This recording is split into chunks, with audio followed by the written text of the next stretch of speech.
સુરત શહેરના અઠવા વિસ્તારમાં એક ચોંકાવનારી ઘટના સમાવી છે, જેમાં માત્ર વાહન ઓવરટેક કરવા જેવી નજીવી બાબતે કેટલાક લબરમોચિયા યુવાનો વચ્ચે ઉગ્ર મારામારી થઈ હતી. રસ્તા વચ્ચે થયેલી આ બબાલનો વિડીયો સ્થાનિકોએ બનાવી લીધો હતો.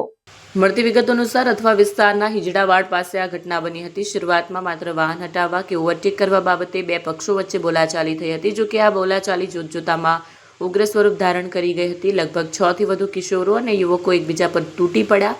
વિડીયોમાં સ્પષ્ટપણે જોઈ શકાય છે કે આ યુવાનોમાં કાયદાનો કોઈ ભય રહ્યો નથી. તેઓ જાહેર રસ્તા પર એકબીજાના વાળ ખેંચીને ધક્કામુક્કી કરી અને લાતો મારીને હિંસા પર ઉતરી આવ્યા હતા. આ મારામારી એટલી હદે વકરી હતી કે યુવાનોએ રસ્તા પર પડેલા લાકડાની ફ્રેમ, કમરના પટ્ટા અને પથ્થરોનો હથિયાર તરીકે ઉપયોગ કરવાનું શરૂ કર્યું હતું. સ્થાનિક લોકો આ લબરમુછિયાઓના ત્રાસથી કંટાળી ગયા હતા અને અંતે કોઈએ આ સમગ્ર ઘટનાનો વિડીયો મોબાઈલમાં કેદ કરી લીધો. સોશિયલ મીડિયા પર જ્યારે આ મારામારીનો વિડીયો વાયુવેગે પ્રસર્યો ત્યારે સુરતની અઠવા પોલીસ હરકતમાં આવી. પોલીસે વિડીયોના આધારે તપાસના ચક્રો ગતિમાન કર્યા. સીસીટીવી ફૂટેજ અને વાયરલ વિડીયોના આધારે પોલીસે તાત્કાલિક કાર્યવાહી કરીને 3 કાયદાના સંઘર્ષમાં આવેલા કિશોરોની ઓળખ કરી છે. પોલીસની પ્રાથમિક પૂછપરછમાં એ વાતની પુષ્ટિ થઈ છે કે ઝઘડાનું મુખ્ય કારણ માત્ર રસ્તા પર વાહન હટાવવા જેવી બાબત હતી. હાલ પોલીસ અન્ય યુવાનોની શોધખોળ કરી રહી છે અને કાયદેસરની કાર્યવાહી હાથ ધરી છે.